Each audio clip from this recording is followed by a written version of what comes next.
internet world and on Facebook. My name is Toni Blake, and I'm here once again for 10 at 10, right here in this magical place called the internet, where we get to spend time together every single week, because you know we are better when we're together.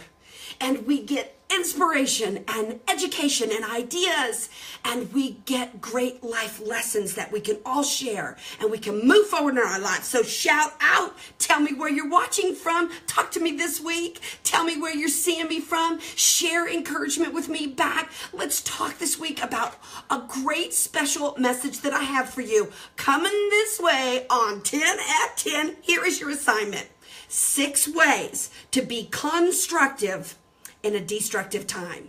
Your lesson this week is to realize that how we live through life's storms really develops our character, and that we can become stronger by the things that literally seem to take us down, help us to rise up. Face it, we all deal with problems, right? I mean, pretty much, how many of you, your life is one problem to the next problem to the next problem?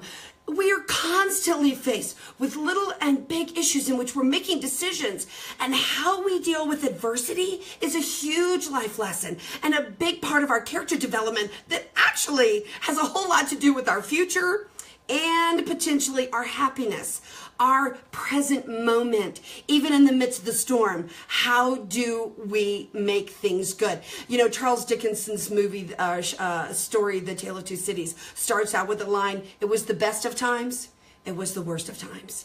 That even sometimes in the midst of the storm, amazing things, amazing stories. Did you see the story about the woman whose father is on oxygen and needed a generator in Florida? And every generator in the store had already been selected and they were sold out. But a man who had one in his cart heard the story that the woman had, and he moved it from his cart to her cart, and he moved her heart to know that she would be able to take care of her father. People are amazing. The stories coming out of excuse me, I get choked up. The stories coming out of Texas, stories coming out of Florida. You know, I pulled a couple of quotes. Oh my gosh, quotes on dealing with adversity.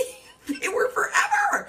Here's one: the struggle we live today becomes the strength we need tomorrow. How about fear has 2 meanings: forget everything and run, or face everything and rise. It's your choice. The hardest times often lead to the greatest moments in your life, and any man can win when things go his way. It's the man who overcomes adversity that becomes a true champion. So many things. So I read until almost 3 o'clock in the morning. I hand selected 6 ways to overcome adversity, and I'm going to share them today on this special episode of 10 at 10. All right, here is number 1.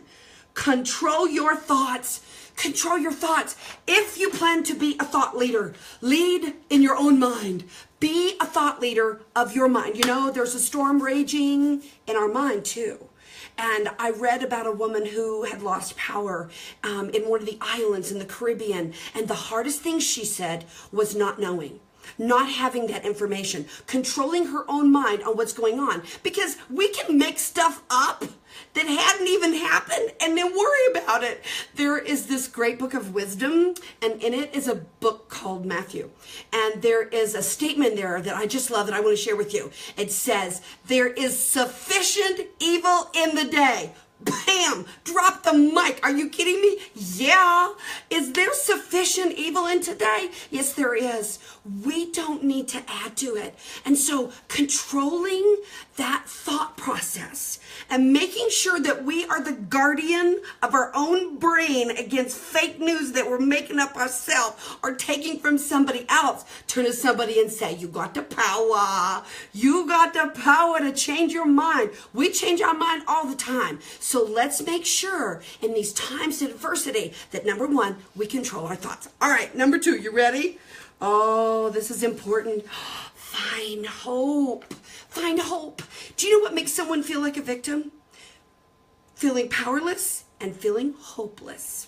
When you find power, like number 1, and then you find hope, you are no longer the victim, you are the victor. And so finding hope is very, very important. There's 2 schools of economics in the spiritual world taught by Eric Butterworth in his book Spiritual Economics. Thank you, Ann Sadowski, for that read, by the way.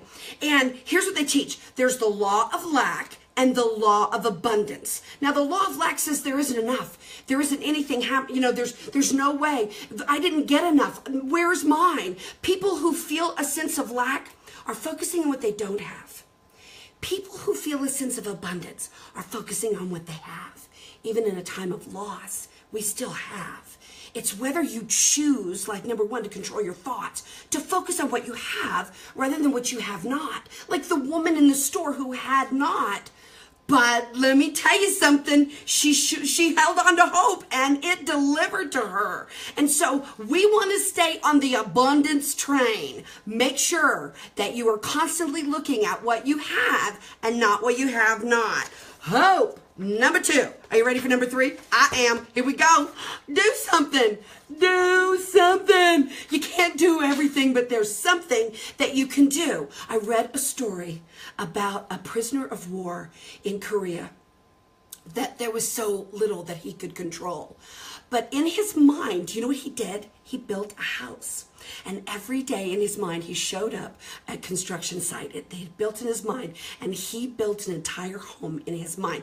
That was something he could control. Even if the control is in your own mind, something that you can do is to have a positive thought. You want to make sure that you don't let this storm stall you out. Like, to freeze in the fear of it so that you are not moving. So find out what you can do. Look for resources. Look at how you can get more resources. Be creative and think outside the box. Hey, phone a friend, pull the audience, but do something. And if you start to feel yourself frozen in adversity, number three is make sure you do something. Oh, here comes number four.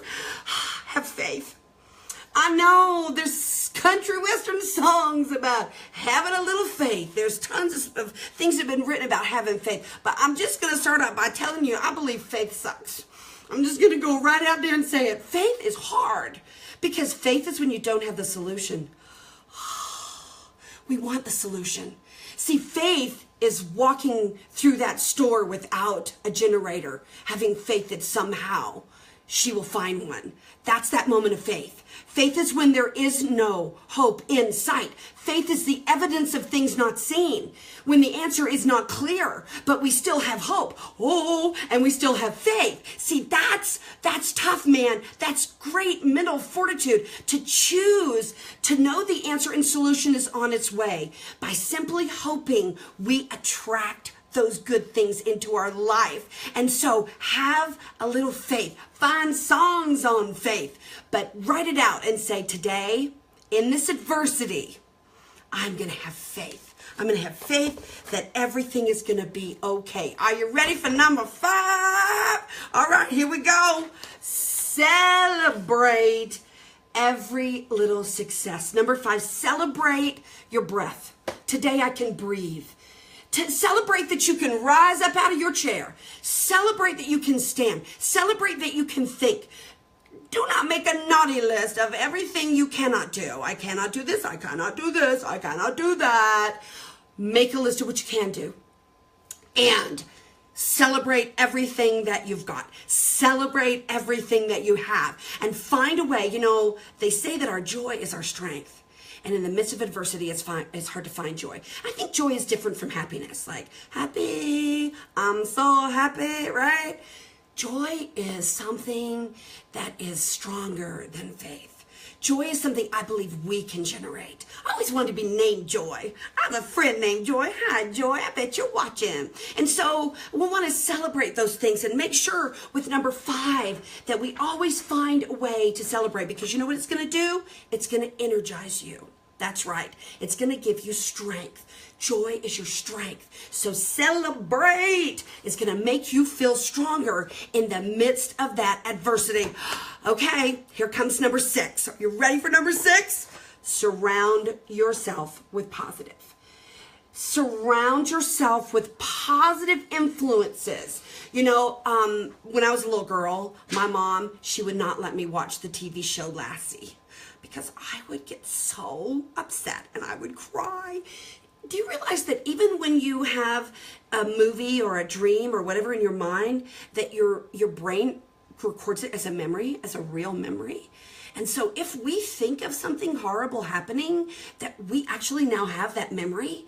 And so we need to not think of those horrible things happening, especially if they haven't. That's fake news. We need to find hope and have faith and know the good things are going to happen. So you want to play games. You want to read your favorite book. You want to fill your mind and thoughts with positive things. Play music as long as you got the power. And then you don't have the power, God love you. Some of you going to have to sing. And I'm not a very good singer, but I will make a joyful noise. I can guarantee you that. And I will be loud and proud. And so when we surround ourselves with positive, surround yourself with positive news, surround yourself with positive people. And oh, my friends who have an opportunity to publish your thoughts, let's just remember how we threw away and surrendered the towel to the game of politics at this time, or who's right or who's wrong, or judgment.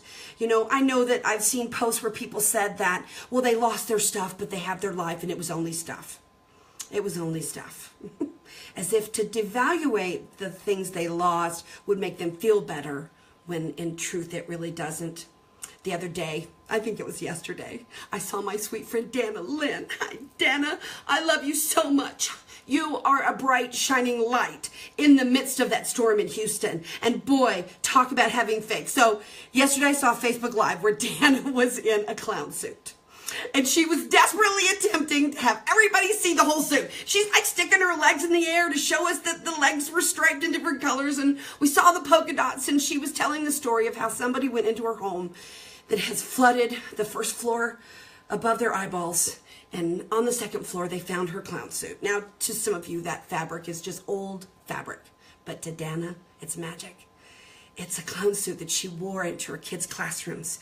It's a clown suit that she turned in to amazing moments. And having that simple clown suit survive the storm made her feel the moments survive the storm. So let's encourage everybody with our words. Let's be constructive in this destructive time.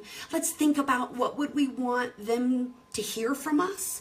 And instead of judging, let's be kind. Rather than being right, let's be kind. So let's go over your lesson. Oh, I grabbed 2 quotes from 2 amazing women I want to share with you.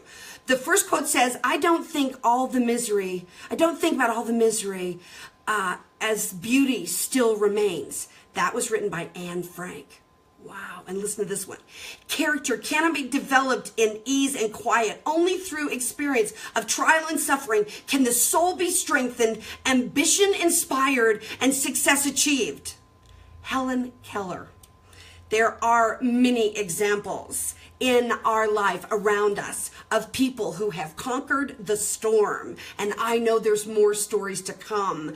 I shared with you last week the Chinese philosophy of the yin and the yang. And I told you it's time for us to do our yang thing. So here in retrospect are 6 things we're going to do. Number 1, we're going to control our thoughts. Number 2, we're going to find hope. Number 3, we're going to do something. Number 4, we're going to find faith. Number 5, we're going to celebrate everything because our joy is our strength. And number 6, we're going to surround ourselves with positive influence. Share this with your friends. Share this with your family. Let's give the best advice we can. Let's quote amazing people. Let's share great resources. Let's overcome adversity together because I love the fact that together we are stronger. Thank you so much for being here every week with me on this special place called the internet, where we get to share 10 minutes